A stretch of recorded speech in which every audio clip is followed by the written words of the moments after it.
Hello दोस्तों, स्वागत है आपका हमारे YouTube channel Allen geography UGC NET JRF में। दोस्तों, हम लोग पढ़ रहे हैं क्लाइमेटोलॉजी और क्लाइमेटोलॉजी का जो पहला चैप्टर है एटमॉस्फेयर, उसको हम पढ़ रहे हैं। और ऑलरेडी इस पे 2 वीडियो बना चुके हैं हम, जिसमें हमने बात किया था कि एटमॉस्फेयर क्या होता है और एटमॉस्फेयर के कंपोजिशन पे। इसी क्रम में आगे बढ़ते हुए हम लोग आज बात करते हैं स्ट्रक्चर ऑफ एटमॉस्फेयर, यानी वायुमंडल की संरचना कैसी है। तो चलिए हम लोग स्टार्ट करते हैं और बात करते हैं स्ट्रक्चर ऑफ एटमॉस्फेयर पे।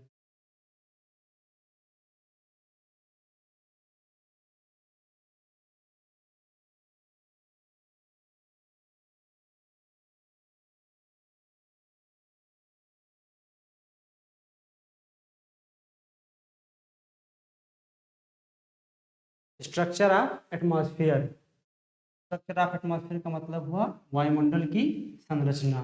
ठीक है, तो वायुमंडल की संरचना, संरचना का मतलब होता है निर्माण, या इसको कह सकते हैं बनावट। ठीक है, कि वायुमंडल की बनावट कैसी है। तो वायुमंडल की बनावट कैसी है, कैसा दिखता है, ये काफ़ी जटिल प्रश्न था। ठीक है, वैज्ञानिकों के लिए पता करना कि इसकी बनावट कैसी है।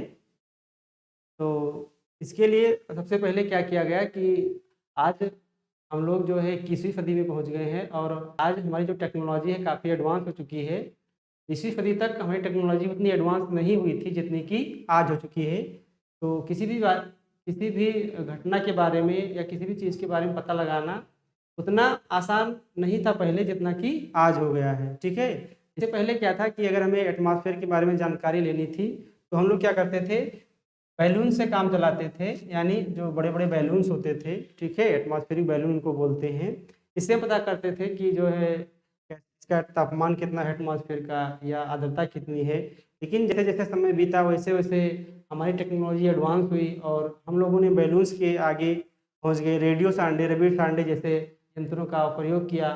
और आज हम जो है उपग्रह के माध्यम से एटमॉस्फेयर के बारे में सटीक जानकारी प्राप्त कर चुके हैं और अभी भी इसमें बहुत सारी जानकारी लेनी बाकी है, इसलिए इस पर लगातार रिसर्च चल रहा है। ठीक है, तो इन्हीं सब उपकरणों के माध्यम से पता लगाया गया कि एटमॉस्फेयर की बनावट कैसी है। ठीक है, तो एटमॉस्फेयर की बनावट को हम 2 भागों में बांट कर देखते हैं, 2 आधारों पर। पहला है इसकी थर्मल करैक्टरिस्टिक्स के आधार पर और दूसरा है केमिकल करैक्टरिस्टिक्स के आधार पर, यानी तापीय विशेषताओं के आधार पर एटमॉस्फेयर को भी हम देखते हैं, बांटते हैं, और उसकी रासायनिक संरचना के आधार पर भी हम बांटते हैं एटमॉस्फेयर को। तापीय विशेषताओं के आधार पर एटमॉस्फेयर को मुख्यतः निम्न भागों में बांटा गया है, जिसमें पहला है ट्रोपोस्फियर, जिसको हिंदी में क्या बोलते हैं, क्षोभमंडल, या इसको कभी कभी हम अधोमंडल भी कहते हैं, क्योंकि ये एटमॉस्फेयर की सबसे क्या है, निचली परत है, इसलिए इसको हम कभी कभी अधोमंडल के नाम से भी पुकारते हैं। दूसरा क्या है, स्ट्रेटोस्फियर यानी समताप मंडल। तीसरा क्या है, मेसोस्फियर यानी मध्य मंडल। चौथा क्या है, आइनोस्फियर। और पांचवा क्या है, एक्सोस्फियर यानी वायुमंडल। ठीक है, एक बात हमें यहाँ पर ध्यान देने की जरूरत है कि जो ये आइनोस्फियर और ये एक्सोस्फियर दिया गया है, ठीक है, इन दोनों को मिलाकर कभी कभी हम इसको बोलते हैं थर्मोस्फियर यानी तापमंडल, थर्मोस्फियर को हिंदी में बोलते हैं तापमंडल। यानी कुछ विद्वान इसको ट्रोपोस्फियर, स्ट्रेटोस्फियर, मेसोस्फियर, आइनोस्फियर और एक्सोस्फियर में विभाजित करते हैं, और कुछ विद्वान इसको ट्रोपोस्फियर, स्ट्रेटोस्फियर, मेसोस्फियर और थर्मोस्फियर के रूप में डिवाइड करते हैं। तो आपको क्वेश्चन के अकॉर्डिंग इसको सेट करना पड़ेगा कि जैसे एग्जाम में क्वेश्चन पूछ लिया कि कौन सी लेयर है, जिसमें 3 लेयर का नाम देकर थर्मोस्फियर दे दिया, तो इस चारों को आपको शामिल कर लेना है। अगर थर्मोस्फियर का एग्जाम में नाम नहीं देता है तो आपको ये सीक्वेंस को फॉलो करना है। ठीक है, तो ये जो आइनोस्फियर और एक्सोस्फियर है, इन दोनों को मिलाकर क्या बनता है, थर्मोस्फियर।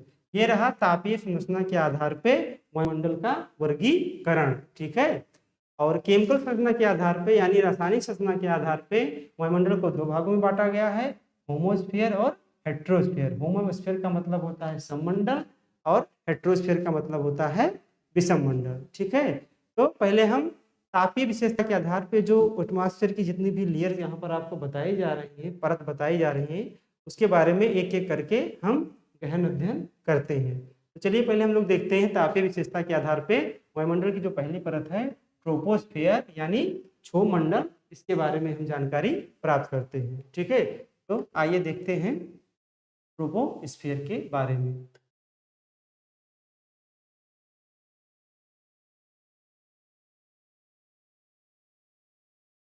ट्रोपोस्फियर, ठीक है, इसको हिंदी में क्या बोलते हैं? क्षोभ मंडल। ठीक है, ट्रोपोस जो यहाँ पर शब्द ये दो शब्दों से मिलकर बना है, ट्रोपो ट्रोपास प्लस स्फीयर। ट्रोपोस ग्रीक भाषा का शब्द है, ठीक है, जिसका अर्थ होता है, ये ग्रीक भाषा का शब्द है जिसका अर्थ होता है मिश्रण।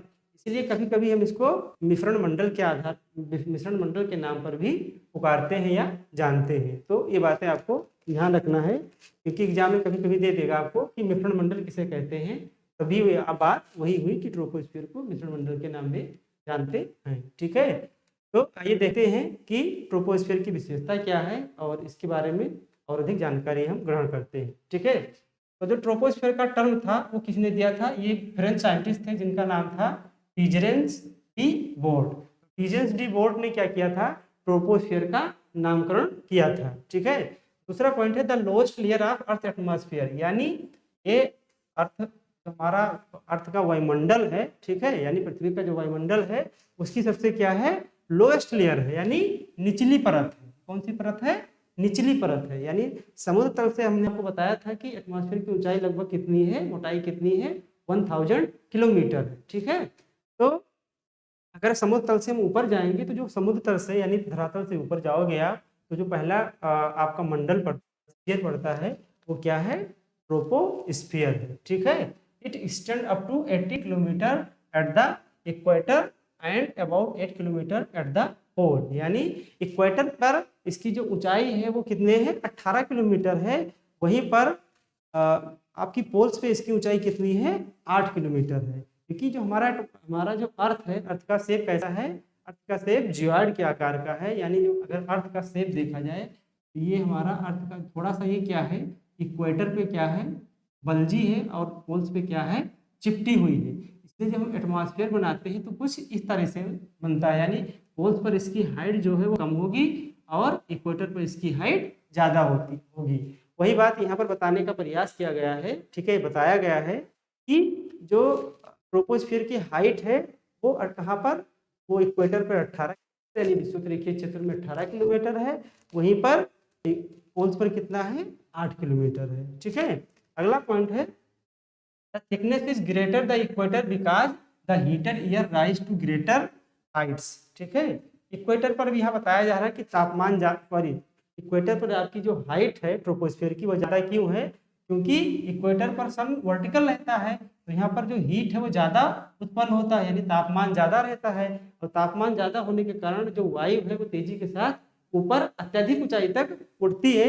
इसीलिए क्या है कि इक्वेटर की जो ऊंचाई है वो इक्वेटर पर जो ट्रोपोस्फियर की जो ऊंचाई है वो ज़्यादा है और पोल्स पर कम है। ठीक है, it is also called the convective reason.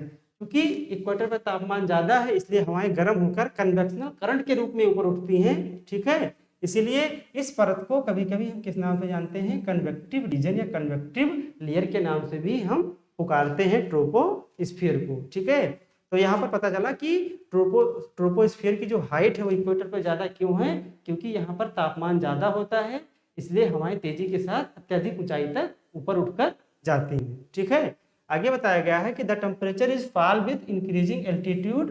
ठीक है, an average rate of 6.5 centigrade पर किलोमीटर। यानी ट्रोपोस्फियर में 1 किलोमीटर की ऊंचाई पर जाने पर लगभग 6.5 यानी 6.5 डिग्री जो तापमान है वो क्या होता है? कम होता है। ठीक है, that's called is lapse rate. तापमान कम होता है 6.5 डिग्री से प्रत्येक किलोमीटर पर ट्रोपोस्फियर में, उस प्रोसेस के बोलते हैं लैप्स रेट, या इसको आप बोल सकते हो नॉर्मल लैप्स रेट, यानी सामान्य पतन दर, सामान्य ताप पतन दर भी बोल सकते हो। ठीक है, temperature decrease in this layer due to lack of terrestrial radiation. यहाँ पर यह बताया जा रहा है कि ट्रोपोस्फियर में जैसे जैसे ऊंचाई बढ़ती है 1 किलोमीटर पर तो तापमान 6.5 डिग्री जो घटता है उसका कारण क्या है? तो उसका कारण ये है कि जो हमारा एटमॉस्फेयर है जो उसको सबसे अधिक जो हीटिंग मिलती है वो किससे मिलती है, वो अर्थ के टेरेस्ट्रियल रेडिएशन से मिलती है, क्योंकि ये मान लीजिए हो गया आपका अर्थ, ठीक है, और ये हो गया ट्रोपोस्फियर। तो जैसे जैसे अर्थ से दूर जाओगे ट्रोपोस्फियर की दूरी यहाँ पे अर्थ से बढ़ती जाएगी, तो यहाँ पे जो टेरेस्ट्रियल रेडिएशन निकलता है, ठीक है, इसका जो रेट है वो क्या है, वो इसका जो अमाउंट है वो लगातार जैसे जैसे ऊपर जाओगे वो क्या होता जाएगा, कम होता जाएगा। तो जो नीचे वाला भाग है वो ज़्यादा गर्म होगा, लेकिन जो ऊपर वाला भाग है जो इससे अर्थ से दूर होता जाएगा उसको हीट कम प्राप्त होगा। यही कारण है कि ट्रोपोस्फियर में ऊंचाई बढ़ने के साथ साथ तापमान घटता है। और भी कारण है, क्योंकि जो ट्रोपोस्फियर है सबसे निचली परत है, इसलिए यहाँ पर जो गैसों की सघनता है, ठीक है, जो धूल कण है वो जलवाष्प है, वो बहुत अधिक मात्रा में भी है, और ऊंचाई बढ़ने के साथ साथ उनकी मात्रा कम होती जाती है, इसलिए भी तापमान ऊंचाई बढ़ने के साथ साथ कम होता जाता है। लेकिन जो सबसे प्रोमिनेंट रीजन है कि ट्रोपोस्फियर में ऊंचाई बढ़ने के साथ तापमान घटता क्यों है, वो न तो गैसों की मात्रा की अधिकता है और न ही धूलकण या जलवाष्प की अधिक मात्रा है, ठीक है, बल्कि क्या है कि जो टेरेस्ट्रियल रेडिएशन है वो ऊंचाई के साथ साथ क्या होता जाता है, कम होता जाता है, यानी उसकी मात्रा कम होती जाती है। इसलिए जैसे जैसे ट्रोपोस्फियर में अर्थ से ऊपर जाओगे तो पर 1 किलोमीटर पर 6.5 डिग्री तापमान घटता जाएगा। ये टेरेस्ट्रियल रेडिएशन वाला पॉइंट आपको याद रखना है, क्योंकि एग्जाम्स में ये कई बार पूछा जाएगा और आपको कंफ्यूज किया जा सकता है। एक क्वेश्चन ऐसे आ सकता है कि ट्रोपोस्फियर में जैसे जैसे ऊंचाई बढ़ती है तापमान घटता है क्यों। 4 ऑप्शन आपको दे दिया गया। नंबर 1 ऑप्शन गैसों की सघनता कम हो जाती है, नंबर 2 ऑप्शन जलवाष्प की मात्रा कम हो जाती है, नंबर 3 ऑप्शन टेरेस्ट्रियल रेडिएशन यानी पार्थिव विकिरण कम हो जाता है, ठीक है, या उपयुक्त सभी। तो जिसमें सबसे अच्छा ऑप्शन है ये, इसमें सबसे जो मेन कारण है वो है लैक ऑफ टेरेस्ट्रियल रेडिएशन, इसी पे आपको ठीक लगाना है, ठीक है। आगे क्या दिया हुआ है कि the troposphere is marked by temperature inversion, यानी ट्रोपोस्फियर है उसको हम टेम्परेचर इन्वर्जन के रूप में भी जानते हैं, क्योंकि कभी कभी क्या होता है ऊंचाई बढ़ने के साथ साथ जो तापमान है यहाँ पर बढ़ जाता है, ठीक है, तो ये बहुत रेयर केस में होता है। उसके बाद टर्बुलेंस एंड एडीज, यानी जो ट्रोपोस्फियर है यहाँ पर बहुत सारी क्या होती रहती हैं, झंझावती, यानी जो जो बहुत सारी जो एटमॉस्फेरिक एक्टिविटी है जिसमें टारेलो वगैरह आते हैं, ठीक है, या थंडरस्टॉर्म होते हैं यानी झंझावत आते हैं, उस रूप में भी हम इसको जानते हैं, ठीक है। Almost the weather phenomena like rainfall, lightning, fog and hail storm etcetera, यानी सभी प्रकार की जो मौसमी घटनाएं होती हैं, चाहे वो वर्षा की बात किया जाए, लाइटनिंग यानी जो बिजली चमकती या गरजती है, फॉग, फॉग को आप लोग जानते हैं कोहरा, एंड हेल स्टॉर्म यानी ओला, यानी ये सब जो घटनाएं घटित होती हैं वो ट्रोपोस्फियर में घटित होती है, ठीक है। तो इसलिए ये मौसम संबंधी जितनी भी घटनाएं होती हैं इसी में घटित होती हैं, इसलिए ह्यूमन के लिए ये और भी क्या हो जाती हैं, इंपॉर्टेंट हो जाती हैं, ठीक है। आगे देखिए, this layer contains about 75% of gaseous mass of the atmosphere, यानी वायुमंडल में जितनी भी गैसें पाई जाती हैं, ठीक है, उन गैसों का अगर आयतन का 75% देखा जाए तो केवल कहाँ पाई जाती हैं, आपके ट्रोपोस्फियर में, यानी पूरी जो गैसें पाई जाती है एटमॉस्फेयर में अगर उसको 100% मान लिया जाए तो उसका 75% भाग केवल क्षोमंडल में ही पाया जाता है, ठीक है। इस layer life support system of biosphere, यानी जैवमंडल का ये लाइफ सपोर्टिंग सिस्टम भी है। इस परत को जैवमंडल की लाइफ सपोर्टिंग सिस्टम भी कहते हैं, क्योंकि जितने भी वेदर फिनोमिना होता है सारी किसमें घटित होती है, इसी ट्रोपोस्फियर में, उसी से हमको वर्षा मिलती है, ठीक है, और तापमान भी जब लगभग देखा जाए तो इसमें मेंटेन रहता है। तो ये हमसे जुड़ा हुआ है, यानी हमारा जो बायोस्फीयर है, जिसमें मैंने बताया था पिछले क्लास में भी कि बायोस्फीयर 3 चीजों से मिलकर बना है, एटमॉस्फेयर, लिथोस्फीयर और हाइड्रोस्फीयर। तो जो एटमॉस्फेयर की तो यहाँ पर बायोस्फीयर में जो सम्मिलित है वो यही ट्रोपोस्फियर सम्मिलित है, यानी बायोस्फीयर का जो संबंध है एटमॉस्फेयर से मुख्य रूप से किस लेयर से है, ट्रोपोस्फियर से है, ठीक है। इसलिए इसको कहा गया है कि this layer is life support system of biosphere, ठीक है।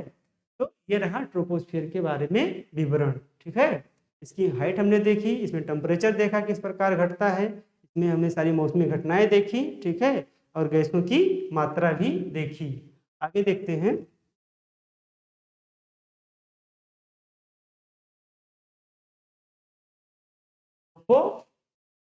आगे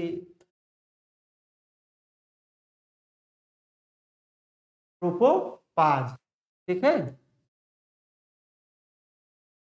ट्रोपोपाज क्या है?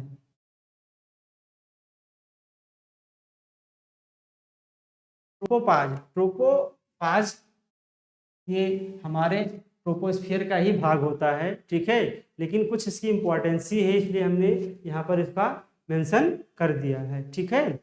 इसे देखते हैं कि the boundary of the upper limit of the troposphere is called tropopause, ठीक है। जो हमारा ट्रोपोस्फियर है, जो उसकी सबसे ऊपरी सीमा होती है, उसको क्या बोलते हैं? ट्रोपोपाज, ठीक है। ट्रोपोस का अर्थ होता है, अभी हमने देखा था कि ग्रीक वर्ड है जिसका अर्थ होता है मिश्रण, और पाज का अर्थ होता है रुक जाना, स्टॉप हो जाना। मतलब क्या है कि यहाँ पर जो सारी घटनाएं थी, तापमान जैसे ट्रोपोस्फियर में बढ़ जाता है या गैसें मिश्रित होती हैं, तो ये सारी जो दफाएं हैं, कंडीशन है, यहाँ पर क्या हो जाती हैं? स्टॉप हो जाती हैं, रुक जाती हैं, ठीक है। इसलिए इसका नाम क्या पड़ा? ट्रोपोपाज। अगर एक्चुअली देखा जाए तो ये किसका भाग है? हमारे ट्रोपोस्फियर का। जो ट्रोपोस्फियर का सबसे ऊपरी भाग है उसी को बोलते हैं ट्रोपोपाज। और नेपियर सानी इसके बारे में सबसे पहले बताया था, ये हमें जानना बहुत ही इम्पोर्टेंट है कि ट्रोपोपाज के बारे में सबसे पहले किसने बताया था? तो जॉन नेपियर सानी बताया था। इसकी मोटाई कितनी होती है? इसकी मोटाई लगभग होती है 1.5 किलोमीटर। यानी अगर हम 8 से 18 किलोमीटर के बीच में ट्रोपोस्फियर को देखते हैं तो उसी के सबसे जो ऊपरी है 18 किलोमीटर के आसपास या 8 किलोमीटर के आसपास का जो एरिया है, ठीक है, जैसे हमारा जो बनेगा आपका ट्रोपोस्फियर, ये ऐसे ही बनेगा। तो अगर देखा जाए तो इसकी यहाँ पर इक्वेटर पे हाइट कितनी है? 18 किलोमीटर है, और पोल फेस की हाइट कितनी है? 8 किलोमीटर है। मतलब जो इसका सबसे टॉप मोस्ट लेयर है, यानी ये वाला जो पोर्शन है, इसी को बोलते हैं ट्रोपोपाज। और इसकी मोटाई कितनी है? लगभग 1.5 किलोमीटर, ठीक है। आगे क्या है? Decreasing of temperature stop at this point, यानी यहाँ पहुँचने पर, यानी 1.5 किलोमीटर की जो मोटाई वाले क्षेत्र है जिसको हम ट्रोपोपाज बोल रहे हैं, यहाँ पर पहुँचने पर जो टेम्परेचर होता है, जो ऊपर जाने पर घटता है, यहाँ पर क्या हो जाता है? स्टॉप हो जाता है, रुक जाता है, ठीक है। Turbulent mixing stop at this tropopause, यानी यहाँ पर कोई भी जो मिक्सिंग वाला काम था गैसों के, ठीक है, वो सारी दशाएं यहाँ पर क्या हो जाती हैं? रुक जाती हैं, ठीक है। और है कि the temperature in this layer reach -40 centigrade at the poles and -80 degree centigrade over the equator, ठीक है। यानी अगर ट्रोपोपाज के अंतर्गत देखा जाए, जो 1.5 किलोमीटर की मोटाई है, अगर उस पॉइंट पे देखा जाए इक्वेटर पर, तो वहां तक पहुंचने पर तापमान कितना हो जाता है? -80 डिग्री। यानी ये आपका है ट्रोपोपाज, ठीक है, ट्रोपोपाज। अगर ट्रोपोपाज में इक्वेटर पे आप जाएंगे, सबसे ऊपरी बिंदु पर इक्वेटर पे जाएंगे, तो यहाँ का तापमान कितना हो जाता है? -80 डिग्री सेंटीग्रेड हो जाता है, ठीक है। और जो पोल्स पर ट्रोपोपाज का जो तापमान है वो कितना पहुंच जाता है? -45 डिग्री सेंटीग्रेड। ये बहुत ही इंटरेस्टिंग पॉइंट है और देखने में थोड़ा सा अटपटा लग सकता है आप लोगों को, ठीक है, क्योंकि यहाँ से क्वेश्चन बहुत पूछे जाते हैं। अब आप आसानी से पहचान सकते हैं कि -80 डिग्री इक्वेटर पर क्यों है, क्योंकि इक्वेटर पर ट्रोपोस्फियर की हाइट क्या है? 18 किलोमीटर है। तो अब 18 किलोमीटर ऊपर जाएंगे और पर 1 किलोमीटर पर तापमान 6.5 डिग्री घटाएंगे, तो वहां तक पहुंचते पहुंचते ट्रोपोपाज की इसकी ऊंचाई तापमान कितना हो जाएगा? -80 डिग्री हो जाएगा, ठीक है। और यहाँ ध्रुवों पर क्या होता है? इक्वेटर की ऊंचाई मात्र 7 से 8 किलोमीटर होता है, इसलिए पर 1 किलोमीटर ऊपर जाने पर तापमान 6.5 डिग्री आप कम कीजिए, तो मुश्किल से तापमान कितना घटता है? ज़्यादा नहीं घटता है। तो यहाँ पर तापमान घट के कितना पहुँच जाता है? -45 सेंटीग्रेड। अब यहाँ पर जो पॉइंट हमें नोट करने की जरूरत है या याद रखने की जरूरत है, वो ये है कि अगर क्वेश्चन ऐसे बनता है कि इक्वेटर पर अगर बात किया जाए, तो अगर इक्वेटर पे बात किया जाए, जो ट्रोपोपाज है वहाँ का जो तापमान है पोल्स की तुलना में ज़्यादा है या कम है, ठीक है। तो आप देख सकते हैं यहाँ पर कि जो इक्वेटर है, इक्वेटर वाले एरिया में जो ट्रोपोपाज है, ठीक है, उसका तापमान -80 डिग्री है, और जो पोल्स वाले एरिया है उसका तापमान -40 डिग्री सेंटीग्रेड है। तो दोनों में कौन बड़ा है? -80 बड़ा है या -45 बड़ा है? ठीक है, तो बड़ा कौन है? -45। -45 क्योंकि बड़ा है, ठीक है, किससे? -80 डिग्री से, -80 डिग्री सेंटीग्रेड से बड़ा है, ठीक है। इसलिए अगर ऐसा क्वेश्चन बनता है कि जैसे जैसे हम इक्वेटर से ध्रुवों की ओर जाते हैं तो ट्रोपोपाज में तापमान क्या होगा, बढ़ेगा कि घटेगा? तो ऑब्वियसली क्या होगा, बढ़ेगा, क्योंकि -45 सेंटीग्रेड ज़्यादा है -80 से। हम लोग यहीं पर गलती कर जाते हैं, क्योंकि जैसे ही इक्वेटर का नाम हम लोग सुनते हैं हमारे दिमाग में पहले ऑलरेडी बना हुआ है कि इक्वेटर पे तापमान ज़्यादा होता है, और पोल्स जैसे ही हमारे दिमाग में आता है वैसे हमारे दिमाग में चलने लगता है कि पोल्स पे बहुत सारे बर्फ होते हैं, वहाँ फ्रीजिंग होती है, ज़्यादा फ्रिज रहते हैं सारी चीज़ें, तो वहाँ पर ऑब्वियसली तापमान कम होता है। और यही गलती हम कर बैठते हैं, क्योंकि वो ट्रोपोस्फियर की बात नहीं कर रहा है, वो और कहीं की बात नहीं कर रहा है, वो बात कर रहा है ट्रोपोपाज की बात कर रहा है। ठीक है, कि जैसे जैसे हम इक्वेटर से पोल्स की ओर जाएंगे तो ट्रोपोपाज में हैं तो तापमान क्या होगा, घटेगा कि बढ़ेगा? तो जैसे जैसे इक्वेटर से आप पोल्स की तरफ आएंगे वैसे वैसे ट्रोपोपाज में क्या होगा, तापमान बढ़ेगा। ये पॉइंट आप लोगों को याद रखना है। ठीक है, तो ट्रोपोपाज का महत्व था, ये पॉइंट आपको बताना था, इसलिए हमने एक स्लाइड यहाँ पर बनाई ट्रोपोपाज के बारे में। ठीक है, तो यहाँ पर ट्रोपोस्फियर समाप्त होता है। अब हम लोग एटमॉस्फेयर की दूसरी लेयर देखते हैं। ठीक है,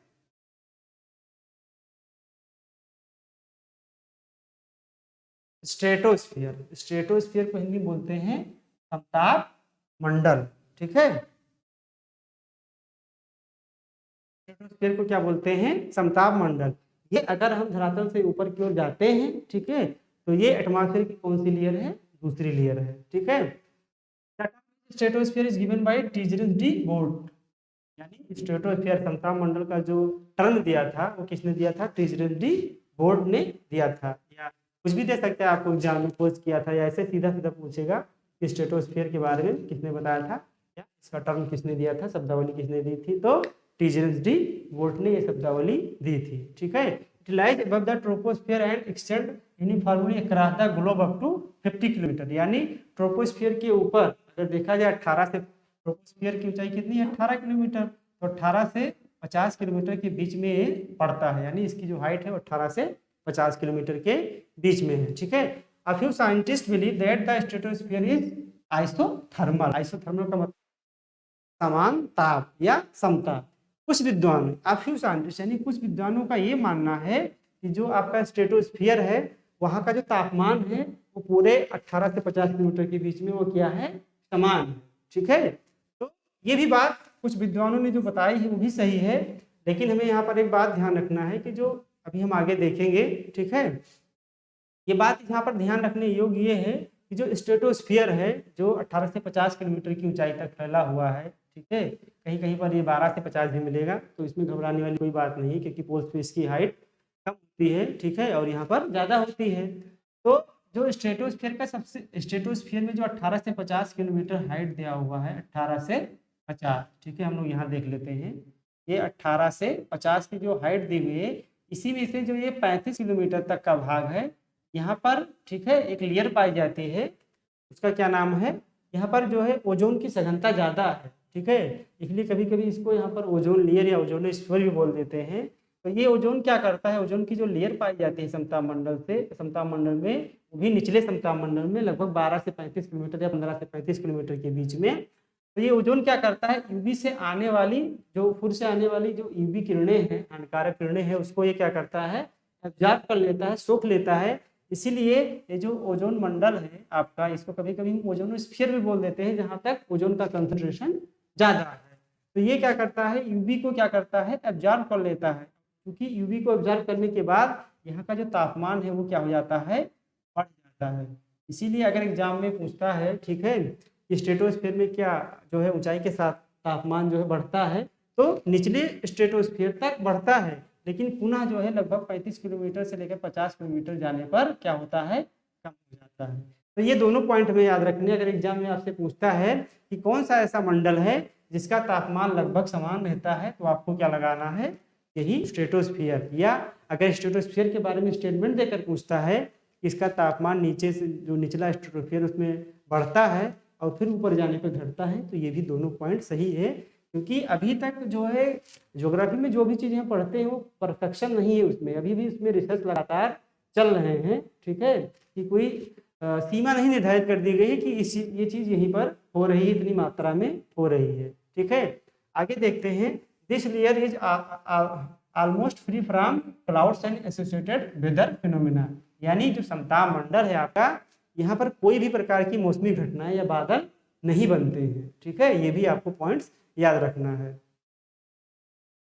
ठीक है, इसीलिए दिया गया है कि phenomena making condition most ideal for flying aeroplanes, क्योंकि यहाँ पर कोई मौसमी घटनाएं नहीं होती हैं, इसलिए ये मंडल क्या है, एरोप्लेन यानी वायुयान उड़ाने के लिए क्या माना जाता है, आदर्श माना जाता है।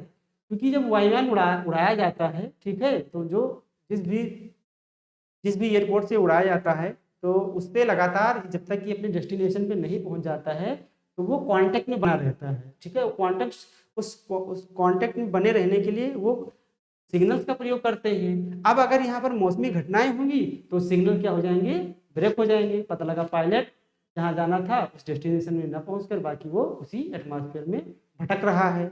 ठीक है, तो इसीलिए कहा गया है कि ये स्ट्रेटोस्फियर है, यहाँ पर कोई भी मौसमी घटनाएं नहीं होती हैं, किसी भी प्रकार का बादल नहीं बनता है। ठीक है, इसीलिए ये एरोप्लेन्स को उड़ाने के लिए क्या है, काफी आदर्श माने जाते हैं।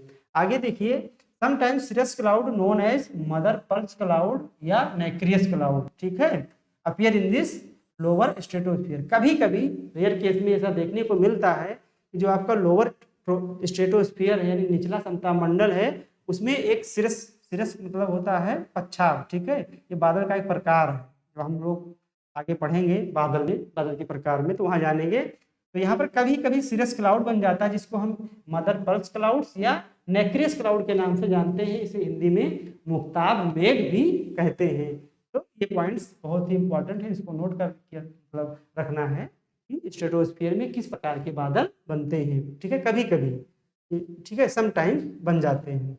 आगे है कि the lower part of stratosphere is very important for life forms in the biospheric ecosystem because there is concentration of ozone gas between the height of 15 से 35 किलोमीटर। वही बात है कि ये जो निचला हमारा स्ट्रेटोस्फियर है, ये हमारे किसके लिए, बायोस्फीरिक इकोसिस्टम यानी जैविक पारिस्थितिक तंत्र के लिए काफी क्या है, इंपॉर्टेंट है, क्योंकि इसमें क्या पाया जाता है, ओजोन गैस पाई जाती है। ठीक है, क्योंकि ओजोन गैस पाई जाती है और इसकी किस ऊंचाई पे पाई जाती है, 15 से 35, इसलिए हमारे लिए काफी क्या है, इंपॉर्टेंट है, क्योंकि आपको पता है ओजोन क्या करता है, अल्ट्रावायलेट किरणों को सोख लेता है। ठीक है, तो हमने क्या जाना, पहला मंडल क्या जाना, पहला मंडल जाना ट्रोपोस्फियर, दूसरा क्या जाना, स्ट्रेटोस्फियर, यानी ये अर्थ से है, यानी नीचे से अगर देखोगे आप तो पहला क्या पड़ेगा आपका ट्रोपोस्फियर, दूसरा क्या पड़ेगा स्ट्रेटोस्फियर। ठीक है, एक चीज यहाँ पर और भी आपको बता दूं कि कभी कभी यूजीसी जैसे एग्जाम्स में या आप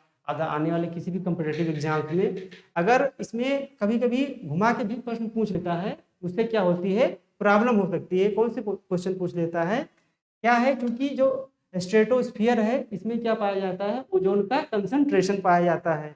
तो ट्रोपोस्फियर के बाद कभी कभी हम एग्जाम में दे देगा कि आपको कौन सा मंडल पड़ेगा, वो पड़ेगा ओजोनोस्फियर यानी ओजोन मंडल। ठीक है, तो घबराने की जरूरत नहीं है, पहले आपको लगाना है ट्रोपोस्फियर यानी सबसे निचला ट्रोपोस्फियर, उसके बाद ओजोनोस्फियर, फिर स्ट्रेटोस्फियर। ठीक है, यानी ट्रोपोस्फियर और स्ट्रेटोस्फियर के बीच में कभी कभी क्या आ जाएगा आपका ओजोनोस्फियर, ये एग्जाम में देगा तो आपको लगाना है, क्योंकि ओजोन हमारा किसके अंतर्गत है, स्ट्रेटोस्फियर के अंतर्गत है। हम लोग गलती कहाँ करते हैं, ठीक है, जैसे मान लीजिए एक बकेट है, बाल्टी है, ठीक है, एक बाल्टी है और इसमें भरा हुआ है जल।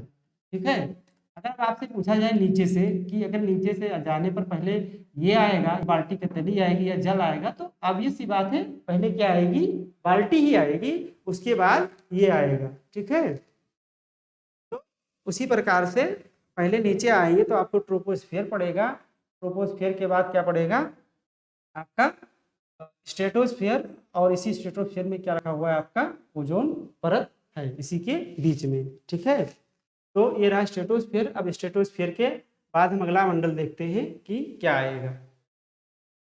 ठीक है,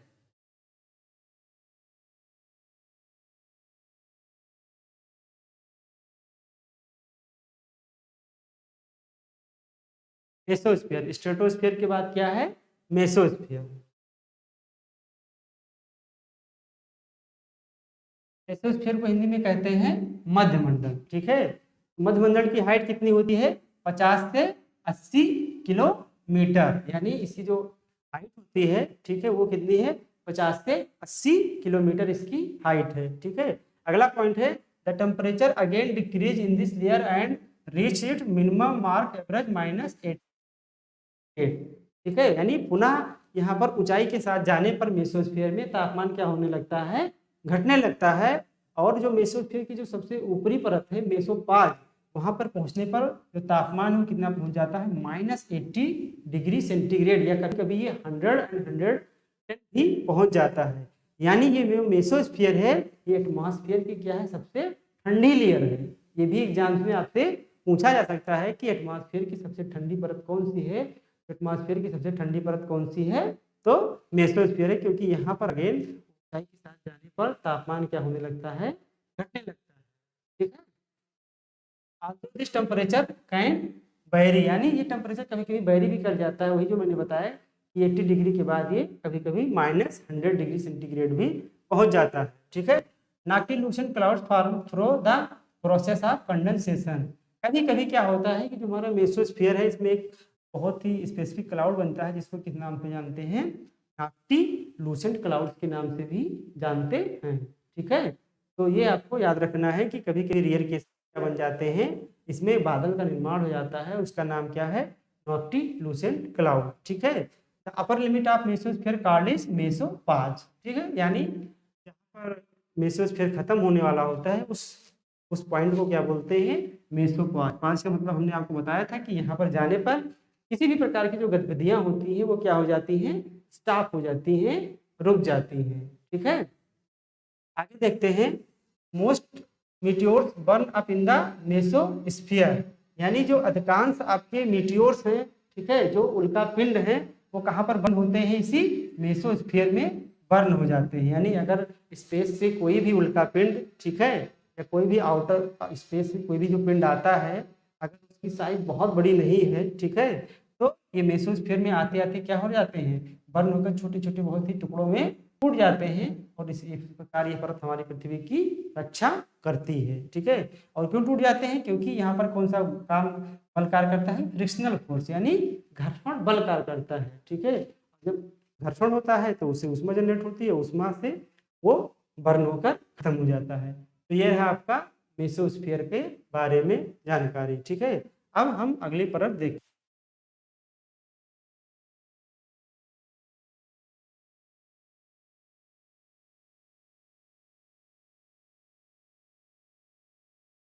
हमारा जो अगला लेयर है, हम लोगों ने जैसे कि बताया था आप लोगों को कि मेसोस्फीयर के बाद डायरेक्ट आप आइनोस्फीयर पे भी आ सकते हैं, लेकिन कुछ विद्वानों ने क्या किया है, मेसोस्फीयर के बाद एक लेयर का नाम दे दिया है थर्मोस्फीयर, यानी तापमंडल। ठीक है, कौन सा नाम दे दिया है, तापमंडल नाम दे दिया है।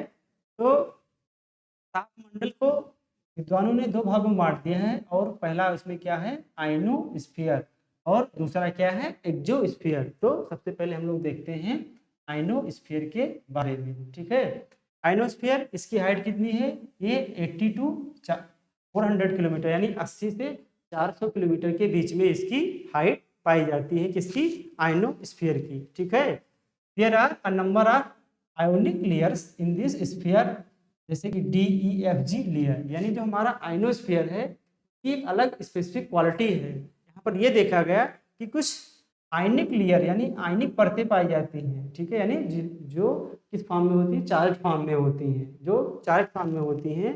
और कौन कौन सी लेयर हैं वो, D layer, E layer, F layer और G लेयर। इन चार परतों को आइडेंटिफाई किया गया है हमारे किसमें, आइनोस्फीयर के अंतर्गत। ठीक है, इससे पहला है D लेयर, इसकी हाइट कितनी है, 80 to 99, यानी 80 से 99 किलोमीटर की जो हाइट है वो D लेयर की है। ठीक है, ये क्या करती हैं, लेयर्स का बहुत काम।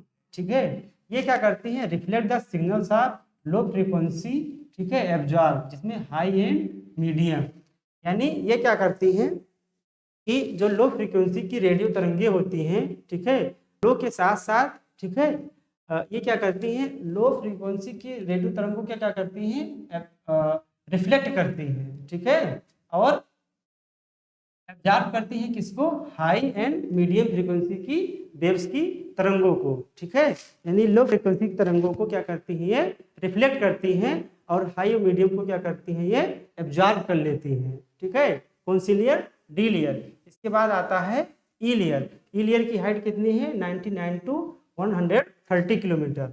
ई लेयर को हम कैनली हेविसाइड लेयर्स के नाम से भी जानते हैं, जो कि क्या रिफ्लेक्ट करती हैं, हाई एंड, ये क्या करती हैं, ठीक है, द सिग्नल्स ऑफ हाई जो फ्रीक्वेंसी की वेव्स होती हैं उसको क्या करती हैं, हाई एंड मीडियम फ्रीक्वेंसी। पहली लेयर किस की, लो फ्रीक्वेंसी की, और हाई और मीडियम को एब्जॉर्ब कर ली। लेकिन जो ई लेयर है ये क्या करती है, ये करती है हाई एंड मीडियम फ्रीक्वेंसी की जो रेडियो वेव्स होती हैं उसको ये क्या करती हैं, रिफ्लेक्ट करती हैं। रेडियो वेव्स की फ्रीक्वेंसी वही होती है जो वहाँ पर, जिसके कारण हम लोग रेडियो या टीवी पे सिग्नल देखते हैं या सुन पाते हैं। ठीक है, this layer produce due to interaction of solar ultraviolet photons with nitrogen and nitrogen molecules. यहाँ पर यह बताया जा रहा है कि इस लेयर का निर्माण कैसे होता है।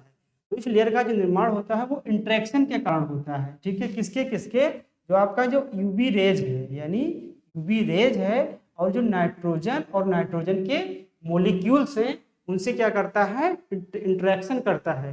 नाइट्रोजन का मतलब हुआ इसके पास सिंगल परमाणु है, और नाइट्रोजन के मोलिक्यूल्स का मतलब हुआ जिसके पास दो या दो से अधिक परमाणु हैं। ठीक है, तो जब यूवी रेज, जो यूवी रेज है और नाइट्रोजन के मोलिक्यूल्स आपस में क्या करते हैं, इंटरेक्शन करते हैं, तो किस लेयर का निर्माण होता है, ये ई लेयर का निर्माण होता है, जिसको हम कैनली हेविसाइड के नाम से भी जानते हैं। अब ये क्या हो जाती है, डिसअपियर हो जाती है विथ सनसेट। जैसे ही सूर्यास्त होता है आपकी जो ई लेयर है वो क्या हो जाएगी, गायब हो जाती है। क्यों, क्योंकि आप इसका निर्माण किससे होता है, कि यूवी प्लस नाइट्रोजन एवं नाइट्रोजन के मोलिक्यूल्स के इंटरेक्शन के कारण। क्योंकि सूर्यास्त हो जाता है, तो जब सूर्यास्त हो गया तो सूर्य से आने वाली किरणें खत्म हो गई, यानी यूवी भी खत्म हो गया। और जब यूवी खत्म हो गया तो इसका इंटरेक्शन हो नहीं पाता है, और जब इंटरेक्शन नहीं होगा तो इसका निर्माण नहीं होगा। इसलिए ये परत क्या है, काफी इंपॉर्टेंट परत है, कि ये क्या होगी, दिन में तो अपीयर रहेगी लेकिन रात में डिसअपियर रहेगी। और ये पॉइंट बहुत इंपॉर्टेंट है, किसी भी एग्जाम से पूछा जा सकता है आपसे, या हो सकता है आगे हम लोग देखेंगे कि बहुत सारे एग्जाम्स में पूछा भी गया होगा कि इसका निर्माण यानी इसका फॉर्मेशन कैसे होता है। कुछ विद्वान इसको दो भागों में बांट देते हैं, E1 एवं, तो इन दोनों को मिलाकर क्या बोल सकते हो, कैनली हेविसाइड लेयर बोल सकते हो। उसमें आपको परेशान होने की जरूरत नहीं है, या आपको जो है कंफ्यूज होने की जरूरत, केवल ई बताया है और एग्जाम्स में E1 E2 दिया है, तो दो भागों में ही बांटा जा सकता है। ठीक है, अगली लेयर क्या है, एफ लेयर। एफ लेयर की हाइट कितनी है, 150 से 380 किलोमीटर। एफ लेयर को बोलते हैं एफ्लिटन लेयर, यानी एफ्लिटन परत के नाम से भी इसको जानते हैं। एफ लेयर वो कोई विद्वान क्या करते हैं, दो भागों में बांट देते हैं, F1 और F2। ठीक है, और इसको दूसरा नाम क्या है, एफ्लिटन लेयर। ये एग्जाम पॉइंट से बहुत ही इंपॉर्टेंट है, और ये रिफ्लेक्ट करता है high and medium waves signals को, यानी जो हाई और मीडियम वेव्स की जो सिग्नल्स होती हैं, ठीक है, उसको क्या करता है, रिफ्लेक्ट करता है, जिसके कारण हम लोग रेडियो या टीवी सिग्नल्स को आराम से देख पाते हैं। ठीक है, एक लेयर है जी लेयर, 400 किलोमीटर से एबव, जो 400 किलोमीटर से एबव हाइट है आपका आइनोस्फीयर में, उसमें पाया जाता है जी लेयर। ये भी क्या करता है, ये medium and high frequency wave को क्या करता है, रिफ्लेक्ट करता है। आपको इसमें ये पॉइंट्स याद रखने हैं कि इसका दूसरा नाम क्या है, हाइट्स की उतनी वैल्यू नहीं है इसमें, और आपको ये भी याद रखना है कि ये किस फ्रीक्वेंसी की वेव्स को, हाई की मीडियम किसको ये क्या करती हैं, वापस करती हैं। यही एग्जाम्स में पूछा जाएगा, और ये भी पूछा जाएगा कि इनका निर्माण कैसे होता है। Temperature again start increasing with the height. Temperature क्या होता है, पुनः यहाँ पर हाइट के साथ बढ़ने लगता है, और आइनोस्फीयर का टेम्परेचर काफ़ी ज़्यादा पहुँच जाता है, लेकिन चूंकि ऊपर जाने पर जो एटमॉस्फेयर की डेंसिटी है वो काफ़ी कम होती जाती है, इसलिए इस टेम्परेचर को हम महसूस नहीं कर सकते। यानी अगर आपको एक वायुयान में बैठा दिया जाए और थर्मोस और आइनोस्फीयर में ले जाया जाए, और आप इसे हाथ बाहर निकालेंगे तो आपको बहुत हल्का सा हीट महसूस होगा, जबकि वो तापमान देखा जाए, ठीक है, तो लगभग 2500 से लेकर 4000 डिग्री सेंटीग्रेड तक पहुंच जाता है। क्योंकि लेकिन ऊंचाई के साथ बढ़ने पर जो डेंसिटी है वो कम हो जाती है, इसलिए उस टेम्परेचर का कोई बहुत महत्व नहीं रह जाता है। ठीक है, एक यहाँ पर बहुत इंपॉर्टेंट घटना घटती है जिसका नाम है अरोरा ऑस्ट्रालिस एंड अरोरा बोरियालिस।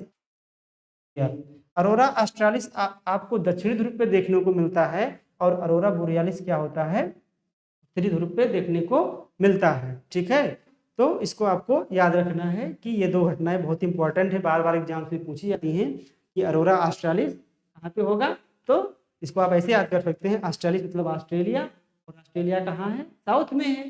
तो ये घटना कहाँ घटित होगी, अरोरा ऑस्ट्रालिस साउथ में घटित होगी। इसको हिंदी में भी ऑस्ट्रालिस बोलते हैं और इंग्लिश में भी ऑस्ट्रालिस के नाम से आप लोग जानिए तो बेहतर होगा।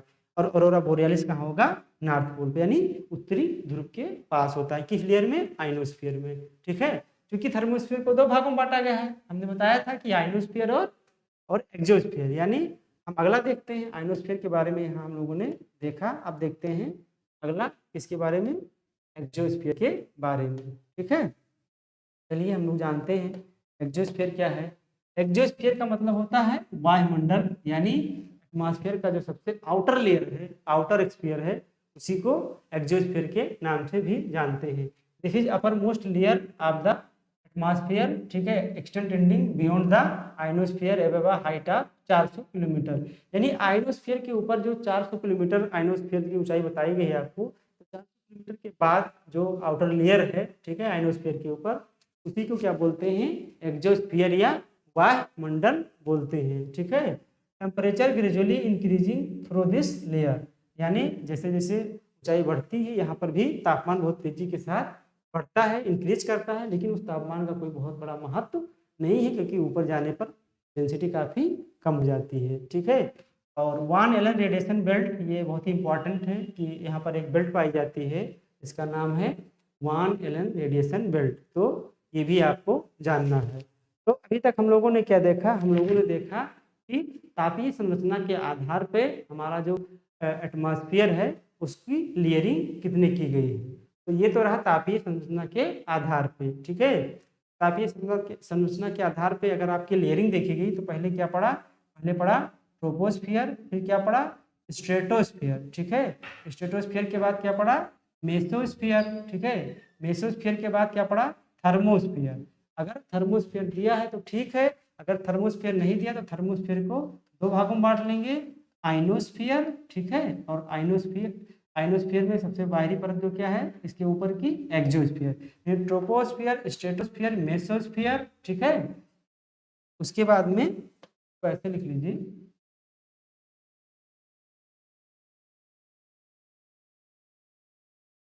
ट्रोपोस्फियर, ठीक है, स्ट्रेटोस्फियर, मेसोस्फियर, मेसोस्फियर के बाद आइनोस्फियर, और आइनोस्फियर के बाद एक्सोस्फियर। ठीक है, स्ट्रेटोस्फियर पढ़ाते समय हम एक पॉइंट मिस्टेक कर गए थे जो आपको बताना था। ठीक है, कि जो ओजोनोस्फियर पाया जाएगा वो किसके अंतर पाया जाएगा, वो स्ट्रेटोस्फियर के अंतर्गत पाया जाएगा। यानी ये हो गया आपका ओजोन मंडल। ठीक है, और ओजोन मंडल, सॉरी, ये हो गया आपका समताप मंडल, क्योंकि समताप मंडल के अंदर पाया जाता है क्या, ओजोन गैस। ठीक है, इसीलिए जो ओजोनोस्फियर पाया जाएगा वो ट्रोपोस्फियर स्ट्रेटोस्फियर के बाद, यानी स्ट्रेटोस्फियर और मेसोस्फियर के बीच में पाया जाएगा आपका ओजोनोस्फियर। ठीक है, इस पॉइंट को यहाँ पर आपको करेक्ट कर लेना है, बाई मिस्टेक हम वहाँ ध्यान नहीं दिए थे, तो यहाँ पर इस चीज़ को करेक्ट कर लेना है।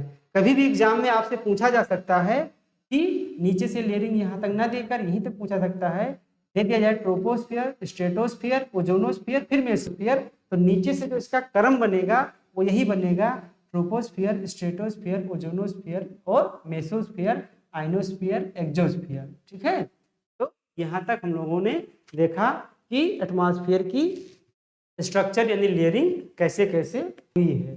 ठीक है, अब ये रहा आपका तापीय विशेषता के आधार पे एटमॉस्फेयर का वर्गीकरण। अब हम लोग बात करते हैं, हमने विशेषता के आधार पे एटमॉस्फेयर की लेयरिंग देखी थी, एक तापीय संरचना के आधार पर, और अगला क्या था, केमिकल संरचना के आधार पर। ठीक है, चलिए हम लोग देखते हैं केमिकल यानी तापीय सॉरी रासायनिक संरचना के आधार पे एटमॉस्फेयर का वर्गीकरण। जैसे कि आप लोग देख पा रहे होंगे, ऑन द बेसिस ऑफ, यहाँ पर होना चाहिए, on the basis of chemical composition the atmosphere is divided into two rod zone. यानी अगर आपको लोग रासायनिक संरचना के आधार पे देखना चाहें कि रासायनिक संरचना के आधार पे अगर हम एटमॉस्फेयर को बांटते हैं तो रासायनिक संरचना के आधार पे एटमॉस्फेयर को मुख्य रूप से दो भागों में बांटते हैं, एक होमोस्फीयर और एक हेट्रोस्फीयर। ठीक है, होमोस्फीयर और हेट्रोस्फीयर जानने से पहले हमें जानते हैं कि इसका डिवीजन किसने किया था। रासायनिक संरचना का मतलब क्या है? रासायनिक संरचना का मतलब जो हमने कंपोजिशन में पढ़ा था कि एटमॉस्फेयर में बहुत सारी क्या पाई जाती है, विभिन्न तरीके की गैसें पाई जाती हैं, नाइट्रोजन, ऑक्सीजन, हाइड्रोजन, ऐसे तमाम प्रकार की गैसों का हमने जिक्र किया था। ठीक है, तो जो गैस है तो गैस आपस में क्या करते हैं, रिएक्शन करते हैं। ठीक है, उन्हीं रिएक्शन के कारण, ठीक है, क्या किसका निर्माण होता है, केमिकल का निर्माण होता है, किसी भी रसायन का निर्माण होता है। और उन्हीं गैसों के, ठीक है, केमिकल आधार पर, रासायनिक संरचना के आधार पर हम वायुमंडल को दो भागों में बांटते हैं, होमोस्फीयर और हेट्रोस्फीयर। तो जो बांटने का काम किया था वो एक विद्वान थे जिनका नाम था मार्शल निकोलेट। ठीक है, एक तो तापीय आधार हो गया और एक तो रासायनिक आधार हो गया, केमिकल आधार हो गया। तो इसको किसने डिवाइड किया था, ये नाम आप लोगों को याद रखना है। क्या नाम है? मार्शल निकोलर। ठीक है, तो मार्शल निकोलर महोदय ने बताया कि रासायनिक संरचना के आधार पर भी हम एटमॉस्फेयर को दो भागों में बांट सकते हैं। उन्होंने बताया होमोस्फीयर और उन्होंने बताया हेट्रोस्फीयर। तो आइए कि आप कैसे, किस प्रकार रासायनिक संरचना के आधार पे इस एटमॉस्फेयर को बांटना चाहते हैं। तो उन्होंने बताया, इन्होंने एक रूल दिया, लॉ ऑफ कॉन्स्टेंसी। ठीक है, स्थिर अनुपात नियम, किसके संदर्भ में? गैसों के संदर्भ में। इन्होंने क्या दिया, एक रूल के बारे में बताया गया, स्थिर अनुपात का नियम। इसके संदर्भ में? गैस के संदर्भ में, यानी गैसों का स्थिर अनुपात नियम। इन्होंने ये बताया, ठीक है, कि आप क्या है कि, हाँ, एक बात ये भी ध्यान रखना है, इन्होंने डिवीजन किया जो अब आपको बताया जा रहा है, लॉ ऑफ कॉन्स्टेंसी। ये लागू कहाँ तक होता है? या लागू होता है 0 से 90 किलोमीटर की ऊंचाई तक ही लागू होता है। इसी बेस पे इन्होंने इसको दो भागों में बांट दिया। कहीं कहीं पर आपको 0 से 88 किलोमीटर की ऊंचाई पर भी मिल जाएगा ये नियम जो लागू होता है, तो इसमें आपको परेशान होने की जरूरत नहीं है। ठीक है, तो स्थिर अनुपात के नियम में इन्होंने ये बताया कि अगर आप 0 से, यानी आप जो है अर्थ के, ठीक है, मीन सी लेवल से 90 किलोमीटर की हाइट पर आप ऊपर जाएंगे, तो ऊपर जाएं, या दो बातें इन्होंने बताया। ठीक है, चलिए यहाँ पर एक फिगर बना लेते हैं, फिर आपको समझाते हैं। ये हो गया आपका इक्वेटर और ये हो गया आपका पोल्स, दो पोल्स हमारे पास। तो इन्होंने ये बताया लॉ ऑफ कॉन्स्टेंसी में कि आप 0 से 90 किलोमीटर तक जो मीन सी लेवल है, ठीक है, वहां से 90 किलोमीटर तक आप वर्टिकल जाएं, यानी ऊंचाई तक जाएं विभिन्न परतों में। ठीक है, या आप इक्वेटर से पोल की तरफ जाएं। ठीक है, 0 से 90 किलोमीटर की ऊंचाई तक आप जाएं या इक्वेटर से पोल की तरफ जाएं, तो जो गैसों का अनुपात है वो सदा क्या रहता है? स्थिर रहता है। सदा क्या रहता है? स्थिर रहता है। और इसी को उन्होंने बताया लॉ ऑफ कॉन्स्टेंसी, स्थिर अनुपात का नियम। जैसे अगर इक्वेटर पर आप हैं, ठीक है, और इक्वेटर पर नाइट्रोजन का प्रतिशत 78% पाया जाता है, तो पोल पर भी जाएंगे तो नाइट्रोजन का जो अनुपात है वो 78% ही पाया जाएगा। या ऑक्सीजन अगर मान लीजिए पोल इक्वेटर पर 21% है, तो पोल पर जाएंगे तो वहां पर भी इसका प्रतिशत 21% ही पाया जाएगा। ये तो रहा इक्वेटर से पोल की तरफ। या अगर आप 1 किलोमीटर की हाइट पे या 0 या सबसे मीन सी लेवल पर हैं, यहाँ से ऊंचाई पर जाएंगे, यानी 90 किलोमीटर तक जाएंगे या 88 किलोमीटर जाएंगे, तो जो आपका ऑक्सीजन है 21% पाया जाता है, जो यहाँ 21% है वही यहाँ पर भी होगा। ठीक है, या नाइट्रोजन का या किसी भी गैस का ले लीजिए। उसी आधार पर इन्होंने कहा कि 0 से जो 90 किलोमीटर की ऊंचाई वाला भाग है वो सममंडल है, और जो इसके बियॉन्ड यानी 90 से 10,000 किलोमीटर वाला भाग है वो क्या है? हेट्रोस्फीयर है। ठीक है, यानी यहाँ पर गैसों का अनुपात स्थिर रहता है, इसलिए इसको इन्होंने क्या नाम दे दिया? सममंडल नाम दे दिया। लेकिन एक बात आपको यहाँ पर ये याद रखनी है, ये नियम तभी लागू होगा जब आपकी जो ईयर है, ठीक है, ईयर में से वाटर वेपर को हम क्या कर देंगे? माइनस कर देंगे। यानी ये नियम शुष्क हवा के संदर्भ में यानी शुष्क गैस के संदर्भ में ही लागू होता है। ऐसा है कि यदि आप जो है एटमॉस्फेयर में से वाटर वेपर को हटा देते हैं तो हमारा नियम तुरंत लागू हो जाएगा। और इसी आधार पर इन्होंने होमोस्फीयर और हेट्रोस्फीयर दो एटमॉस्फेयर को दो प्रमुख भागों में बांट दिया। ठीक है, तो ये रहा इनका नियम, ये आप जानिए। ठीक है, आपको जानने की चीज है कि किस आधार पर इन्होंने कैसे एटमॉस्फेयर को दो भागों में डिवाइड किया। ठीक है, आइए हम देखते हैं कि इन्होंने क्या क्या किया। तो होमोस्फीयर में इन्होंने 3 मंडल को शामिल किया, जो भी अभी हम प्रीवियस स्लाइड में पढ़े थे। किसको शामिल किया? Troposphere, stratosphere, mesosphere. इसकी क्या विशेषताएं हैं आप ऑलरेडी जान चुके हैं, बस आपको एग्जाम में जो पूछा जाता है उसके पॉइंट ऑफ व्यू से देखा जाए तो बस आपको ये याद रखना है यहाँ पर कि जो आपका होमोस्फियर है उसमें किसको सम्मिलित करते हैं। तो भैया इसमें 3 को सम्मिलित करते हैं, ट्रोपोस्फियर, स्ट्रेटोस्फियर और मेसोस्फियर को, यानी क्षोभ मंडल, समताप मंडल और मध्य मंडल को। और इसके बाद का जो मंडल है मेसोस्फियर के बाद का, यानी जो आइनोस्फियर है, एक्सोस्फियर है, दोनों को मिलाकर जो हम थर्मोस्फियर कहते हैं वो किसके अंतर्गत शामिल है? वो आपका हेट्रोस्फियर के अंतर्गत शामिल है। तो आपको जो वायुमंडलीय परतें पढ़ाई गई थी प्रीवियस क्लास में, ठीक है, या प्रीवियस स्लाइड में, वो आपको वही जो है परतों का नाम याद रखना है कि कौन सी परत किस मंडल के अंतर्गत सम्मिलित की जाती है। ये क्वेश्चन आपसे एग्जाम में पूछा जा सकता है। और एक चीज ध्यान रखने की जरूरत यहाँ पर है कि जो आपका हेट्रोस्फियर है, ठीक है, हेट्रोस्फियर में कुछ स्पेसिफिक लेयर पाई गई हैं महोदय के द्वारा, मार्शल निकोलस ने इसको खोजा था। तो उस लेयर को एग्जाम में कैसे पुटअप करते हैं आइए हम लोग देखते हैं। पहले हम देखते हैं कौन कौन सी लेयर है। तो जो आपका हेट्रोस्फियर है, ठीक है, हेट्रोस्फियर में 4 लेयर पाई गई हैं। नंबर 1 नाइट्रोजन की लेयर, मॉलिक्यूल्स नाइट्रोजन की लेयर, एटॉमिक ऑक्सीजन लेयर और हीलियम लेयर, उसके बाद एटॉमिक हाइड्रोजन लेयर। ठीक है, ये 4 लेयर आपकी एटमॉस्फेयर में सॉरी हेट्रोस्फियर में पाई जाती है। एग्जाम में क्या पूछता है, जैसे यहाँ पर दिया हुआ है नाइट्रोजन लेयर, आपको पता है कि नाइट्रोजन जो नीचे गैस दी गई ऑक्सीजन से भारी है, तो ये जो ये एटमॉस्फेयर में नीचे रहेंगी।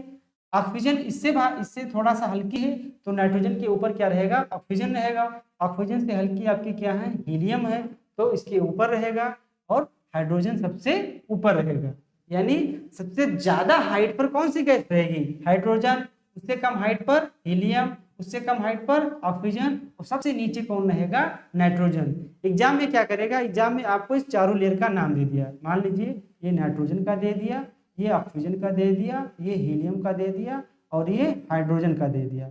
इधर आपको ऊंचाई दे देगा, 4 ऊंचाई दे देगा, लिख देगा 5000, ठीक है, लिख देगा 3000 किलोमीटर, मान लीजिए 3000 किलोमीटर लिख देगा। ठीक है, अब बोल देगा 3100 किलोमीटर, ठीक है, या 2200 किलोमीटर, ऐसे दे देगा आपको, कोई भी हाइट दे देगा और पूछ लेगा कि आप इससे मैच कराइए। तो अभी हमने आपको बताया कि नाइट्रोजन क्या है? सबसे भारी है। तो सबसे भारी है तो ये वायुमंडल में सबसे निचली परत में रहेगी। अब वायुमंडल में सबसे नीचे रहेगी, तब आपको इसमें ढूंढना ये है, इधर जो किलोमीटर दिया हुआ है, कि सबसे कम हाइट का कौन है। मान लीजिए सबसे कम हाइट का 100 किलोमीटर दे दिया है, तो नाइट्रोजन से आपका 100 किलोमीटर मिल जाएगा। फिर हमने बताया था कि ऑक्सीजन जो है, जो ऑक्सीजन दिया है वो थोड़ा ऊपर पाया जाएगा क्योंकि थोड़ा सा हल्की है। अब 100 किलोमीटर के बाद जो दूसरा सबसे हाइट वाला हो उस पर इसको मिला देंगे, फिर आपका हीलियम का मिल जाएगा। और जो सबसे हाइट यानी सबसे हल्की गैस हाइड्रोजन है, तो ये सबसे ऊपर रहेगा, तो ये इसकी हाइट सबसे ज़्यादा रहेगी। ठीक है, तो ये रहा हमारा आज का स्ट्रक्चर, मतलब एटमॉस्फेयर का स्ट्रक्चर। दो बेसिस पे हमने थर्मल बेसिस पे भी देख लिया और दूसरा क्या देख लिया? केमिकल बेसिस पे कैसे वैसे बांटा गया और कौन कौन से जो है पॉइंट्स का इसमें मेंशन किया गया। अगर इसमें कोई भी पॉइंट्स आपको जो है ऐसा लगता है कि ये आपको गलत बताया गया है तो आप इसको कमेंट बॉक्स में बता सकते हैं। ठीक है, तो हम अगली स्लाइड में इसको सुधारा जाएगा। और अभी हम फिगर दिखा देते हैं आपको, ठीक है, कि एटमॉस्फेयर का स्ट्रक्चर कैसे है। पहले हम लोग फिगर देख लेते हैं।